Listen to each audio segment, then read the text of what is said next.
In the case of the bar exam for lawyers, each state has its own test and its own standards. Would the certification for teachers work along the same lines? Well, right now, in terms of the bar exam, first off, a lot of it is a paper and pencil test. That's part of the reason we say a bar-like exam, because a clinical component, in some ways like medicine, is an absolute essential here. It can't just be about your knowledge of content, as important as that is. It has to be about, can you engage with kids in a meaningful way in differentiated instruction and manage a classroom? So that would be one difference. But the second thing is the bar has a multi-state component, which virtually all of us, I'm a lawyer and a teacher, all of us take, as well as the particular statewide components. So what we're saying is that there would be a universal process. The National Board of Teaching Standards has already agreed to convene people to design that, and so that and that's a really good idea because they've already done this for accomplished teaching. And then the states would have to adopt it. But think about it this way. If we had a universal process and you taught in New York, but your family was moving to California, and there would really be reciprocity. So you wouldn't have to go through another bureaucratic process in terms of this. And so it would mean, instead of the current patchwork we have, it would have to be adopted by states. But if 40, 50 of the states actually adopted this, it would mean that there would be real reciprocity throughout the country. We've just had a teacher strike in Chicago, and we've had some criticism of teachers' unions, some of them being portrayed as being an obstacle to change, concerned mainly with protecting teachers' jobs.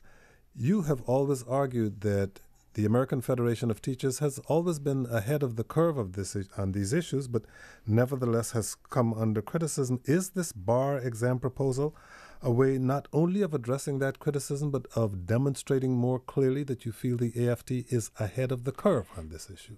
Look, I never know how to answer a question like this because at the end of the day, much of the criticism about teachers' unions is really a hidden criticism about public education. It's people who don't want to, we're in tough economic times.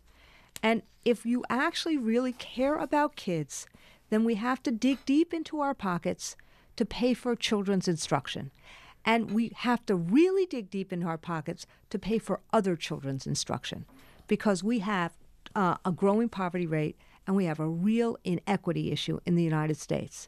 So the bottom line is it becomes a proxy for not wanting to make a real commitment to children. And so I push back on that because what a teachers' union is simply the voice of a collection of teachers to ensure that they have the tools and support they need, and they also get the dignity and respect they deserve. Having said that, none of us are perfect, and there's things that we have to actually do to make our profession better, and we have to do the soul searching to do that. And our union, for a long time, as many other unions, focused very much on fairness, which is what we need to do. But we are also focusing on quality. So we started with, how do you make evaluation systems real so they're about ongoing improvement? How do you also address the issue of tenure so that tenure is about just cause?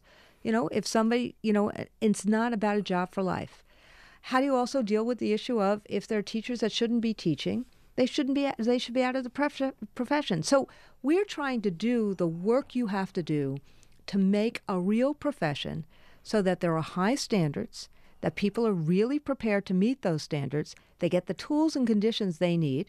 If they can't teach, they shouldn't be there. But to also do the work we need to do to get resources so that kids get the curriculum and the materials they need to be prepared in society.